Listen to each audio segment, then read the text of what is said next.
دوستو جب کبھی بھی بھارت دیش کی سب سے خوبصورت عمارتوں کی بات کی جاتی ہے تو اس میں تاج محل کا نام ٹاپ پر آتا ہے، اور بھلا آئے بھی کیوں نہ، کیونکہ تاج محل تو دنیا کے 7 عجوبوں میں شامل ہے۔ مگر انفارچونیٹلی اس وقت ہماری دنیا کے 7 عجوبوں میں شامل ساتھ ہی ساتھ انڈیا دیش کی خوبصورتی کی پہچان مانا جانے والا یہ تاج محل ووادوں کا شکار ہو گیا ہے۔ اور یہ سارے وواد اس وقت شروع ہوئے ہیں کہ جب سوشل میڈیا کے تھرو انڈیا میں موجود بہت سارے گروپس نے یہ دعویٰ کرنا شروع کر دیا کہ تاج محل کے جو اپنے آپ میں ایک مقبرے کی پہچان رکھتا ہے وہ دراصل ایک مقبرہ نہیں بلکہ ایک مندر ہے، یعنی کسی دور میں یہ ایک مندر ہی ہوا کرتا تھا،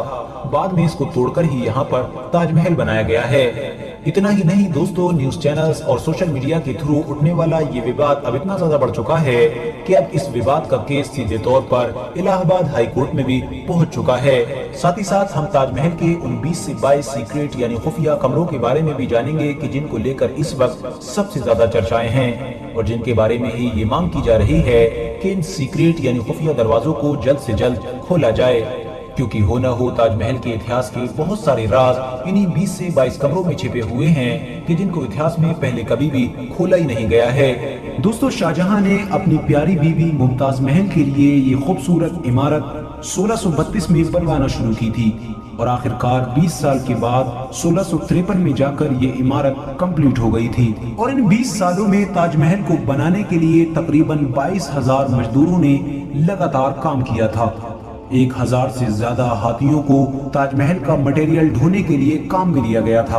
دوستو، تاج محل کو بنانے کے لیے ترکی اور فارس جیسے علاقوں سے بڑے بڑے ماہر بلائے گئے تھے۔ دوستو، تاج محل کے بارے میں یہ بھی کہا جاتا ہے کہ شاہجہاں نے یہ خوبصورت تاج محل بنوانے کے بعد یمنا ندی کے کنارے پر ہی ایک دوسرا تاج محل بنانے کی خواہش کی تھی۔ شاہجہاں چاہتے تھے کہ اسی تاج محل کی طرح ایک اور کالا تاج محل بنوایا جائے، لیکن دوستو ہسٹری کے پنوں پر اس بات کا ذکر کہیں پر بھی نہیں ملتا ہے جس کے ذریعے سے ہم کالے تاج محل والی بات کو سچ مان سکیں۔ ساتھ ہی ساتھ سب سے بڑی افواہ یہ ہے کہ شاہجہاں نے تاج محل بنانے کے بعد تاج محل بنانے والے تمام لوگوں کے ہاتھوں کو کاٹ دیا تھا تاکہ وہ دوبارہ ایسا تاج محل دوسری جگہ نہ بنا سکے، لیکن دوستو یہ سب سے بڑا جھوٹ ہے۔ ہسٹری میں کہیں پر بھی ایسی کسی چیز کو مینشن نہیں کیا گیا ہے کہ جس سے یہ ثابت ہو سکے، لیکن زیادہ تر لوگوں کا یہی ماننا ہے کہ شاہجہاں نے ان تمام تاج محل بنانے والے لوگوں سے ایک ایگریمنٹ کیا تھا، اور اس نے انہیں پوری زندگی کا خرچہ پانی دے کر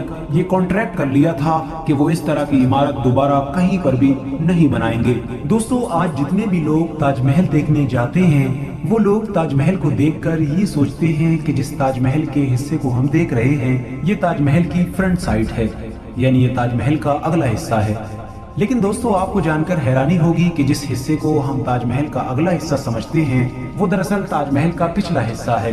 اور تاج محل کا اگلا حصہ یمنا ندی کی طرف ہے، اور ظاہر ہے کہ تاج محل کے اگلے حصے کی طرف سے جانا آج کے دور میں کسی کے لیے بھی ممکن نہیں ہے۔ دوستو وجہ یہ ہے کہ شاہجہاں کے دور میں